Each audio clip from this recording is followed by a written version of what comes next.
proposed tax rate of 0.533640 per $100 of valuation is lower than the current tax rate of 0.550830 per 100 evaluation by 1.7 cents, okay, or about 3.12% lower than the current rate. So it is lower than where we are right now.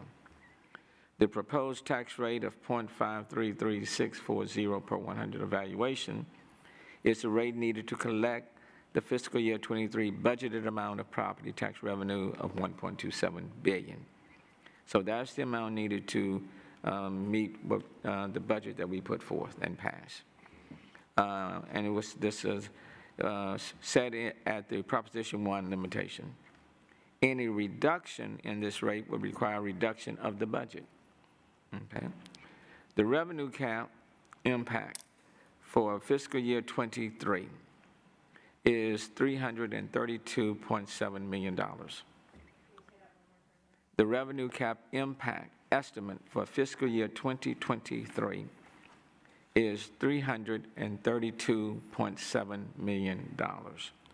Total impact since and the total impact, that's the revenue cap that we operate on. We're lowering the tax rate, which means that the impact of us not using revenue that we could be getting if we remained at the current rate is $332.7 million. And the total impact since the revenue cap hit the city of Houston in 2015 is estimated at $1.489 billion. So because of our self-imposed revenue cap, since 2015, we have not been able to take advantage of, utilize approximately $1.489 billion. For every 1 cent of tax rate, for every 1 cent, that's $23.7 million of revenue that's generated. Now, bear in mind that the city has lowered the tax rate 8 out of the last 9 years since we hit the revenue cap in fiscal year 2015. So 8 of the 9 years, 6 of the 7 since I've been mayor. No, yeah, 6 of the 7. We have lowered the tax rate. And this will be the 7th one where we're lowering the tax rate. We hit the cap in 2015, fiscal year 2015. And to give you some sense of where we are, the tax rate prior to that was 0.638750. So we're going from 0.638750 to 0.5336440.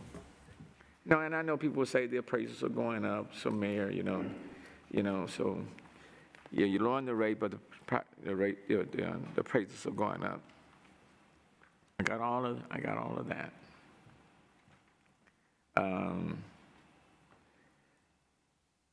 But you got a whole lot of dollars coming into the state too. That's why they're sitting on a $27 billion rainy day fund. They're not cutting back. They're not lowering those taxes. So I just wanted to highlight that, and then I wanted to note, and I meant to have had the chart, because ever since I have been mayor, the money that we put, for example, in HPD has gone up every single year. There's not one single year where we've given, for example, HPD less than what we gave them the year before. It has gone up every single year. And I want you to know it costs to pay first responders, police, fire. It costs. Solid waste workers. So we can't apply, we can't go to police and fire and say we are capped. And every single year, the budget goes up. And quite frankly, it needs to go up because we need them. We need them. Solid waste, we need them. And when you're in a labor shortage, as we are in right now, you got to pay to keep them. Because otherwise, they will go someplace else. So I just wanted to highlight this. And so, we will vote to lower the tax rate. We will do that. Again, 8 out of the last 9 years, we will vote to lower. But for people who keep shouting about what we are not doing, there are reasons for why we are not doing stuff. There are reasons.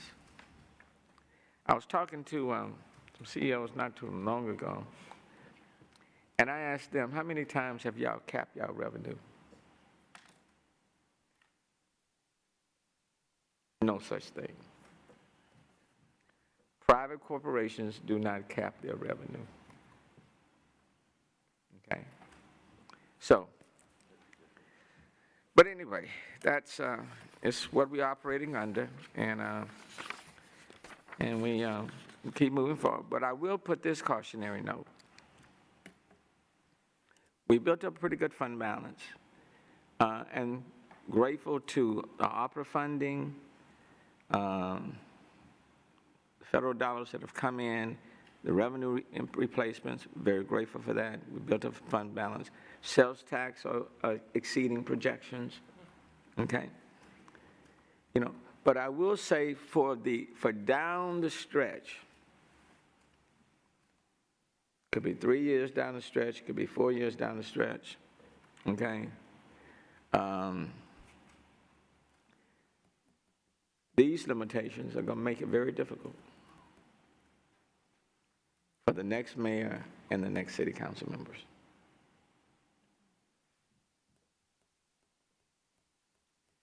Because this is a formula for shortages. Okay? In a growing city, and people want this, people are wanting and deserving of the same services that they get from suburban communities. They're entitled to that. They're entitled to that. And I don't know how many of the suburban communities or communities outside of the city of Houston are operating on a revenue cap like this one here. They want the amenities. They want quality neighborhoods. And Houstonians deserve the same.